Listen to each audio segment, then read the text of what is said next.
As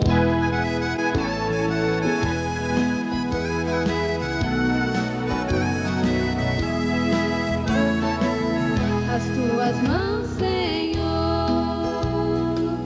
vejo-me abençoando, e cada vez que sinto, fico me questionando, como é que isto acontece, sem os meus olhos ver, mas o meu coração enxerga só por crer, mas o meu coração enxerga só por crer.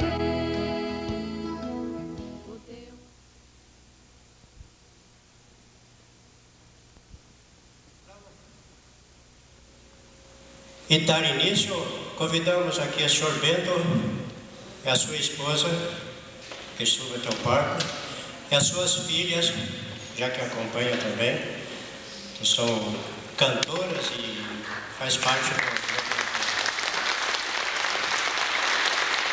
Muito obrigado, pessoal.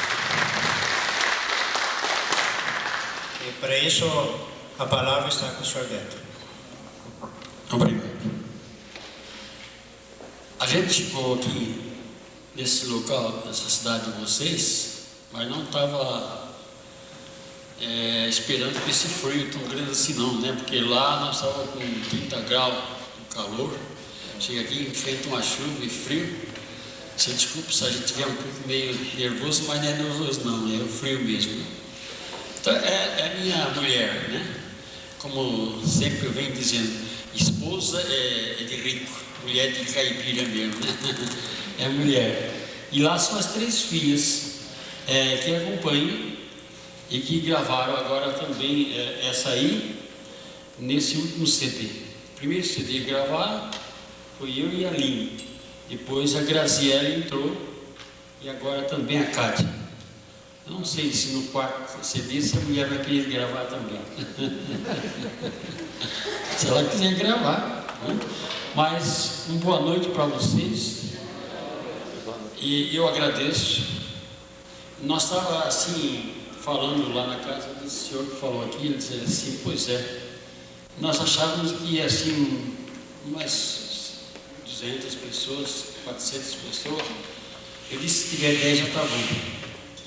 Porque diz aquela palavra de Jesus, né? Onde tiver 2 ou 3 reunidos, meu nome estarei no meio. O Papa, quando chegou na primeira vez, aliás, quando chegou no México, eu nunca esqueci de uma palavra que ele disse. Eu não me preocupo com a quantidade, é com a qualidade do povo. Essa foi a palavra do nosso Santo Papa João Paulo II. E o que também, como um grãozinho da areia que eu sou, me preocupo é com essa qualidade do ser humano estar preparado para a vinda de Jesus, que está muito próxima. A televisão vive aí dizendo coisa que nunca devia ter dito. Fim do mundo. Natural, está escrito. São Lucas, São Mateus, está escrito, São Marcos. Mas o que Jesus passa para mim não é o fim do mundo, é o fim dos tempos deste mundo que nós temos de tanto pecado, de tanta desobediência, de tantas coisas tristes e ruins. Deus não fez uma terra para acabar com a terra. Ele vai restabelecer novamente como Ele criou, mas acabar com ela não. Quando, depois de 3 dias de trevas, que vai acontecer, e que Ele disse, meu filho, quando vocês abrirem a porta, a janela, vocês vão ver um mundo diferente, não mais este. É o mundo todo reformado. E como os que estarão vivos nesta hora, também um piscar de olho, esse nosso corpo não será mais o mesmo. Porque esse é um corpo corruptível. E na vinda de Jesus, na hora que vamos ter um arrebatamento, será um corpo incorruptível, que não mais vai morrer, não terá mais velhice, diz a Sagrada Escritura, e ele, Jesus, mesmo disse aos apóstolos: até o cabelo das vossas cabeças todos serão contados. Hoje eu estou com 64 anos. Na época, quando fui arrebatado, eu tinha 36 anos.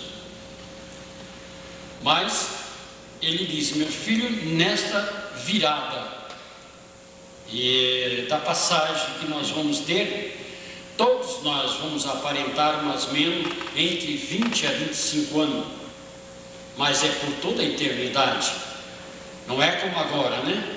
Na época que eu fui chamado, eu tinha 36 anos, não tinha nem barba. Com 36 anos, sinceramente, não tinha nem barba. Hoje, com 64 anos, já não sou mais aquela pessoa, né? Cabelo branco caiu muito, já cheio de ruga. Mas na vinda dele, esse casco, o seu também, tiver com 60 ou 70, volta. Porque a Virgem Maria dá a prova dela, com 2000 anos, ela representa de 18 a 20 anos. Então, gente, você não precisa se preocupar. O que você deve preocupar é com a sua alma. O bem material, eu venho sempre repetindo, o bem material, ele até não é um pecado. Mas quando você põe o seu coração com Jesus, aonde tiver o teu tesouro, ali está o teu coração. E o ser humano, agora nessa década que nós estamos vivendo, ele está se preocupando muito mais com o bem-estar. E os meus próprios irmãos, quando eu me comprometi e disse só sim para Jesus na hora que fui arrebatado, meus próprios irmãos, depois mais tarde, vieram dizer assim: ô Bento, tu te preocupa com essas coisas. Nós se preocupamos a ter um seguro de vida, a ter aposentadoria, tu não liga para isso. Eu digo: maior segurança eu tenho Cristo do meu lado, toda hora, a todo momento. Mas não se esqueça, tu pode ter, todo mundo tem, só que tem que ter uma aposentadoria. E meus irmãos lutaram, todos são aposentados, menos eu, graças a Deus. Sabe por quê? Porque você imaginou, se eu fosse aposentado, era com um salário, como é que eu ia sustentar 9 filhos e tinha uma casa sempre cheia de gente com 120 reais? Só de óleo para andar para cima e para baixo, para fazer o trabalho de Jesus, a gente gasta a média de 300, 400 reais agora na caminhonete, por mês.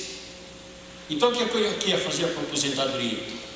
Assim como eu me comprometi com Cristo há 27 anos atrás, hoje precisaria umas 20 aposentadorias para dar um retorno. Como eu esperei 25 anos e agora eu não sabia de onde é que viria, porque Jesus sempre dizia para a gente, para mim: meu filho, vai em frente, trabalha, faz tudo para me agradar.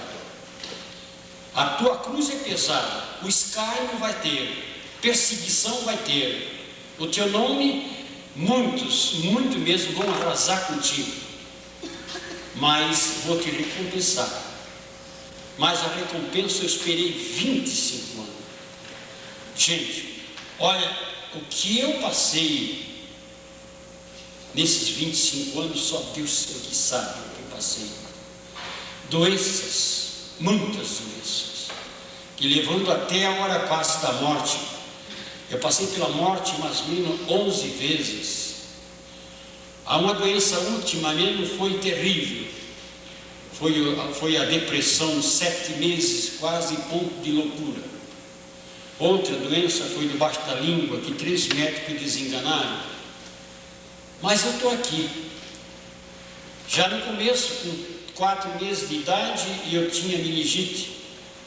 E quem me curou foi um padre que morava em Itajaí naquela época, e me deu uma bênção. E depois da bênção eu disse para minha mãe: se a senhora pode levar o menino, está curado. E estou aqui também. Então, gente, para a gente viver uma vida feliz aqui e muito mais na outra, você tem que se entregar de coração a Cristo, sabe? Se você não se entregar de coração para Cristo, dizer como Nossa Senhora fez um sim, como eu disse também lá na hora quando eu fui chamado, fui arrebatado, eu disse sim não sei quantas vezes, eu não disse não. Eu acho que você me dá licença, me dá uma sentadinha, é porque eu dirigi hoje o dia todo, e vocês não levam a mão a sentar um pouco não, né?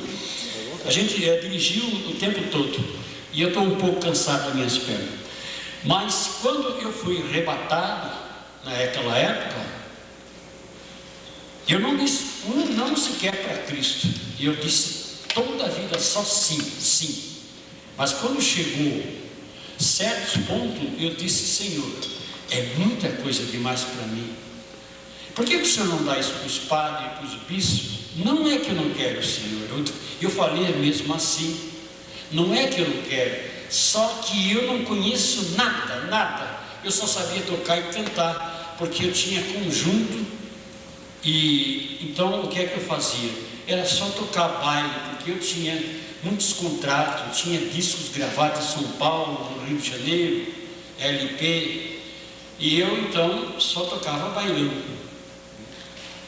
Mas numa viagem que eu vim, tinha uma noite toda tocando baile na BR-101, que vai para Curitiba.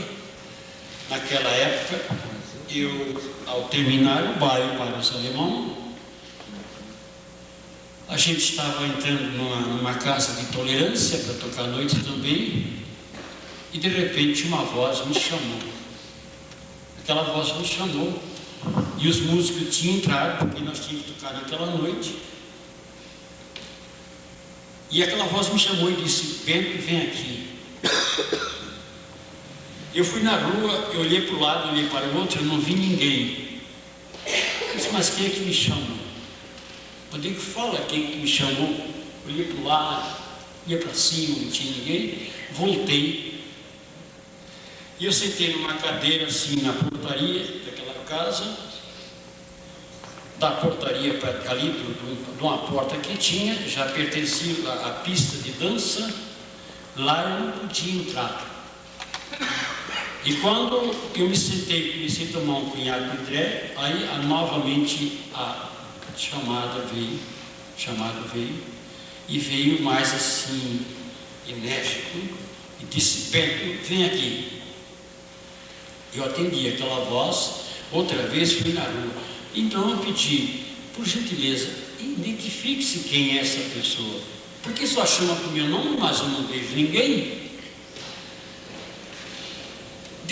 Assim, parecia eu não sei como é que se explica isso, porque a gente quase não tem estudo, nunca estudei, nunca li livro nenhum, nunca tinha pego na Bíblia, né? Se eu pegava, mas não era para ler, porque a gente tem um estudo muito fraco. E então ele assim me puxava, e é como fosse a luz assim que vai sair. Enquanto ela batia em mim, nada me aconteceu. Era 9 horas da noite. Quando aquela fluorescente daquela casa não batia mais em cima de mim, então eu me apaguei. Nunca subi, nunca, nem naquela hora. E nem perguntei para Jesus quem é que me levou. Natural, não cabia me perguntar, né? Eu só sei que eu estava muito longe daquela casa. E eu estava com uma calça branca, eu estava com a camisa de seda. Eu gostava sempre de me apresentar bem na frente do conjunto, que eu era o dono do conjunto. E gostava sempre de me apresentar bem. Mas quando fui transportado, eu lá longe, eu via descer do céu assim um clarão, e daquele clarão saíam vozes falando comigo, dizendo: meu filho, eu quero que a partir de hoje tu vai pregar o Evangelho. Mas não era a minha boca que falava, não. Eu não sei também, é outro mistério. vocês veem que meu coração é que fala. Meu coração falava, e aquela voz que saía daquela luz, não era assim, como fosse de lábios da pessoa, a boca. E meu coração respondia tudo certinho. Quando chegou aquela hora que eu vi que era demais, eu disse assim: dá isso para os padres, dá para os bispos, porque é demais para mim. Eu não entendo nada disso. Mas não é como eu estou falando agora, não sei se vocês estão entendendo. Era dentro de mim que falava. Então, nessas alturas, eu estava num estado de nervo, que eu não sabia, nunca tinha passado por aquela experiência. E eu também não olhava direto para a luz que vinha do céu. Eu só olhava mais ou menos assim. E de repente desceu do céu um sopro e entrou bem aqui em cima. Não sei como é que funciona isso. Entrou, era água, mas não era água, era um sopro, mas não era um sopro, não dá para entender. E mexeu tudo comigo assim por dentro. E fez assim, parece que borbulhou dentro de mim. Bom, quando aquilo desceu sobre mim, só eu sozinho que estava. Parece que eu fiquei assim, parece, não posso dizer, porque eu parecia que estava no outro mundo. Eu fiquei assim, mais ou menos, assim, da terra, suspenso. E que eu olhei o mundo assim, eu disse: meu Deus do céu, que coisa mais linda. E antes eu tinha medo da morte. E depois, quando derramou sobre mim aquele sopro, aquela água, eu disse: meu Deus, mas agora se o Senhor quiser me levar, agora eu vou. Que coisa gostosa. Mas, olha gente, eu tinha tocado a noite toda, no outro dia também toquei. Eu não tinha um cansaço. Eu não tinha aborrecimento comigo, não tinha dor de cabeça, não tinha nada. É como se eu tivesse recebido uma injeção para deixar eu no estado melhor que pudesse. Mas a minha curiosidade foi tão grande, os acontecimentos estavam comigo ali, eu fui olhar para o lado esquerdo. No que eu olhei para o lado esquerdo, aí eu botei para chorar. Porque eu vi o começo do inferno. Eu venho repetindo sempre isso. Em todas as palestras que eu faço. Infeliz da pessoa, seja o homem, seja a mulher, que na vinda de Jesus, que ambos à parte se um enganar o outro. Ai do marido se enganar a esposa, ai da esposa que enganar o marido. É a mesma coisa como se estivesse comprando passagem para o inferno. Ai das moças ou rapazes com preservativo que enganar os seus pais, estão vendendo a sua própria alma. Preservativo, droga, era o único lixo que tinha no inferno e foi jogado sobre a terra. Primeiro Satanás lançou uma doença incurável, depois ele disse: agora para te envergonhar, rei, como ele trata um deboche com Jesus, agora para te envergonhar, eu lanço nas farmácias para mulheres, homens chegar lá e comprar. Porque eu tenho até, Deus me perdoe, eu tenho até nojo de dizer esse nome, porque era o último lixo. Jesus disse que estava no inferno e lançou sobre a terra. E a propaganda viva aí, aberta. Vejo gente que não é brincadeira, porque ele disse que no fim dos tempos tudo isso ia acontecer. Não este fim do mundo que estão anunciando, pelo que escreveu que alguma coisa deu certo, nossa dama, né? O fim do mundo não é assim como eles estão falando. A igreja devia, a nossa igreja católica, apostólica romana, porque nesse dia que eu estava lá de joelho, eu perguntei: Senhor Jesus, eu sou católico, mulher católica, todos meus filhos, meus pais foram católicos, meus avós foram católicos. Agora eu gostaria de perguntar ao Senhor qual a igreja que está servindo o Senhor e qual delas certa. Ele me apontou a igreja de Pedro. Ele disse: essa tu nunca vi resposta para ela, meu filho, nunca. Mas quando ele falou, tu vais ser perseguida, a tua cruz é pesada, eu disse, ai, que vai ser as outras que vão me perseguir, porque eu sou católico. E vocês sabem de onde é que eu sou 27 anos taxado como mentiroso? Vem da própria nossa igreja. Como eu sofro, vocês nem sabem. São os membros da igreja mesmo, né? Me taxam como louco. Só que esse louco, nem no Antigo Testamento, nem no Novo Testamento, que Jesus agora passou para mim. Quando ele passou a primeira mensagem para mim, ele passou a assinatura dele. Eu estava recebendo, estava conversando com ele, debaixo do pezinho de árvore, sentado, que o pezinho de árvore era pequenininho, eu sentei para pegar sombra por causa do sol. E eu disse, Senhor, tudo que o Senhor me peça, eu faço. Só que o Senhor está vendo o sacrifício que eu passo na minha vida, o escárnio que eu estou recebendo. Eu estava construindo uma igreja que ele mandou fazer, a igreja de São Pedro, lá em Taquaras. E de repente uma folhinha do pé de árvores desprendeu-se do pé, pendurada ficou não sei como. Eu não vi teia de aranha, eu não vi barbante nenhum amarrado nela, e ela corrupiava na minha frente, devagar, e depois pegava uma velocidade grande. Depois ela voltava novamente. Parecia que a folhinha dizia assim, Bento, olha para cá, Bento. Eu, com aquela folhinha, achei lindo. Eu disse, poxa, mas o senhor, o senhor não sei como é que o senhor tem um poder. Nós, na terra, tinha que ligar uma pilha na luz. O senhor faz isso assim. Disse que, como o poder do senhor é grande, né? Que quando eu olhei para o lado da folhinha, a primeira letra que eu vi foi a letra E. E eu passei a mão no facãozinho que tinha e cortei.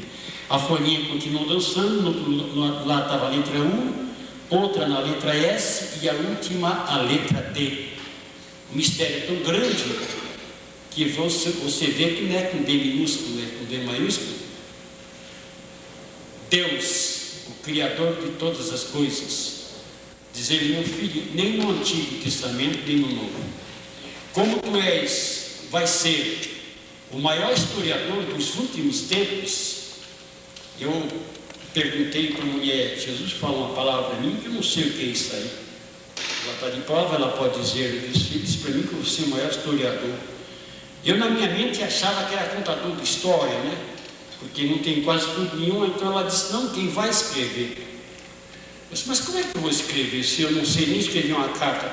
Ela, quando nós éramos namorados, eu não escrevia para ela porque não sabia. Mas é quem é historiador, é quem escreve.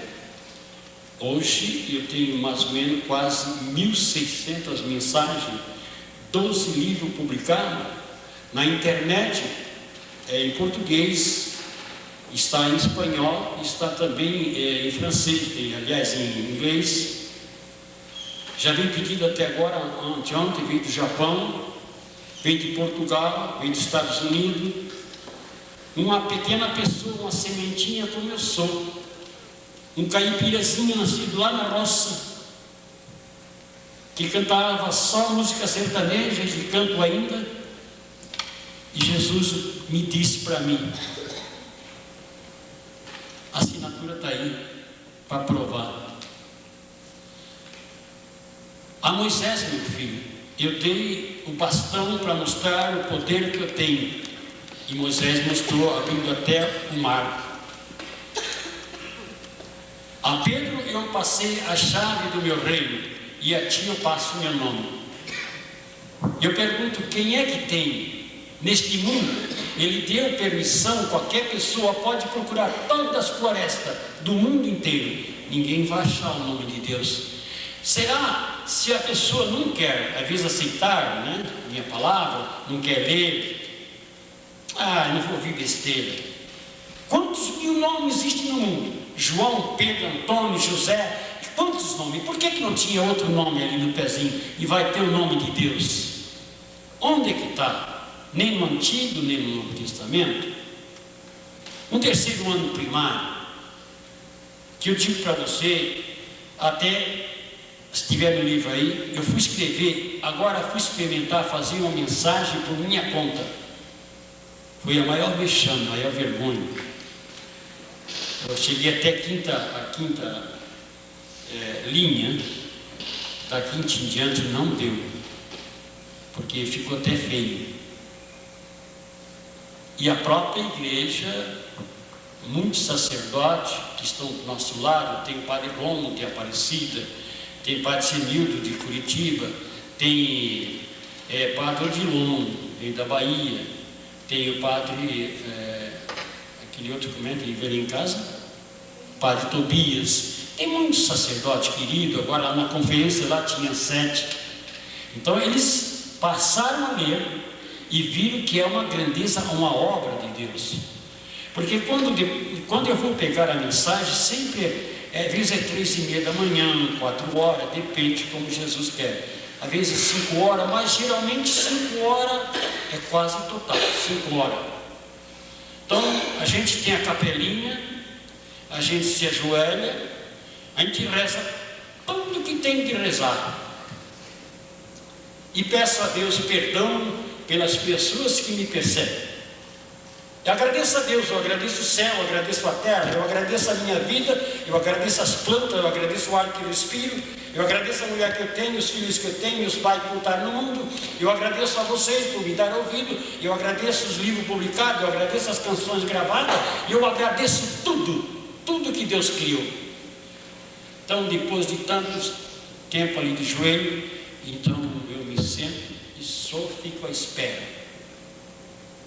Nesta hora, é como uma caneta que você pega para escrever. Jesus já me disse mesmo, eu sou um instrumento na mão dele. Põe o caderno, a palavra vem e eu não paro sem terminar a mensagem. Você pode corrigir meu caderno, que não existe parada, é direto. E por que a igreja não procurar e analisar isso? Jesus diz que é inveja. A inveja mata. Gente, eu não sei, sinceramente eu ainda não consegui entender. Por que eu vou ter inveja de uma pessoa, até agora até 25 anos, o carrinho que eu tinha, um carrinho velho, acabou em nada, para fazer uma igreja. Mas eu não tinha inveja de ninguém. Eu sempre lutei, sabe por quê? É para que Jesus não me deixasse sozinho. Ai meu Deus, como eu lutava, como eu dizia, Senhor, eu não quero nada deste mundo. Se eu não tivesse esposa, meus filhos que eu tenho, eu gostaria de morar debaixo de uma pedra, viver unicamente só para Deus. Porque não existe inveja. Graças a Deus, nunca houve. Porque se houvesse inveja, eu não tinha largado a minha profissão de músico. E eu não sei por que a pessoa tem orgulho em si. Eu não conheço o que é o orgulho.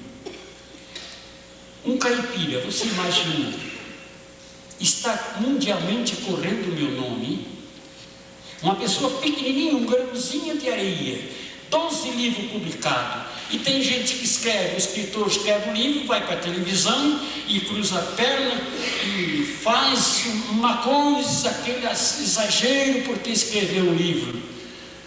Eu escrevo 3 livros por ano. 3 livros por ano. Isso aqui, ó. Não sou mais do que ninguém, sou apenas uma pessoa que estou aqui para ajudar vocês, quem quer que seja. O que nessas minhas mãos passou nesses 27 anos, não tem mais a quantidade, se eu for contar. Muitos deles já eram para estar mortos há muitos anos e hoje ainda estão vivos, dos milagres lindos que receberam. Nunca cobrei um tostão sequer de uma